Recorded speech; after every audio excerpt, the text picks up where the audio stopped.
మా వారేమో డ్యూటీ పని మీద ఒక 4 డేస్ హైదరాబాద్ వెళ్ళారు. ఇంకా మేమేమో మా ఊరు వచ్చేసాము. మా ఊరు వచ్చాక మా పెద్దోడికి ఏమైందో ఏమో కానీ వచ్చిన దగ్గర నుంచి కేఎఫ్సి కావాలని ఒక్కటే గోల.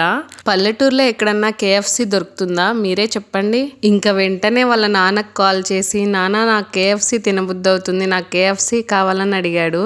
ఇంకా మా వారేమో, నాన్న నేను ఈరోజు వస్తున్నాను కదా, నేను రాగానే ఖమ్మం వెళ్ళా కొనిస్తా అని చెప్పారు. ఆహా నాకు ఇప్పుడే కావాలి, నాకు ఇప్పుడే తినబుద్ధి అవుతుందని ఒకటే ఏడ్చాడు. ఇంకా వాడు అలా ఫోన్ చేసి ఏడ్చేసరికి వాళ్ళ నాన్న తట్టుకోలేస్తాడా. వెంటనే ఆన్లైన్ లో ఆర్డర్ పెట్టారంట. ఇంకా మా ఊరు ఒక అతను నైట్ టైం డ్యూటీ చేసుకొని ఖమ్మం నుంచి మా ఊరు వస్తారనమాట. ఇంకా అతనితో పంపిస్తున్నా నాన్న తీసుకోండి అని చెప్పారు. ఈవినింగ్ 6 నుంచి ఒకటే వెయిటింగ్. మా పెద్దోడు ఫస్ట్ ఏమో 6కి వస్తాడంట అన్నారు, తర్వాత 7, తర్వాత 8 అన్నారు. ఇంక ఇప్పుడేమో 9కి వస్తాడంట నాన్న వెయిట్ చేయండి అన్నారు. ఇప్పుడు ఆల్రెడీ టైం 9 అయింది.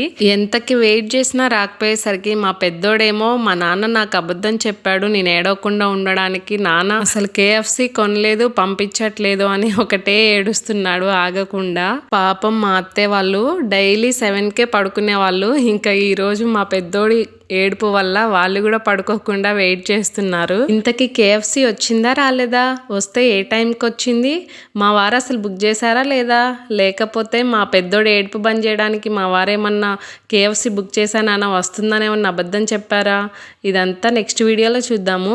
మా వీడియో మీకు నచ్చితే ఒక లైక్ చేయండి, మా ఛానల్ని సబ్స్క్రైబ్ చేసుకోండి. Bye bye.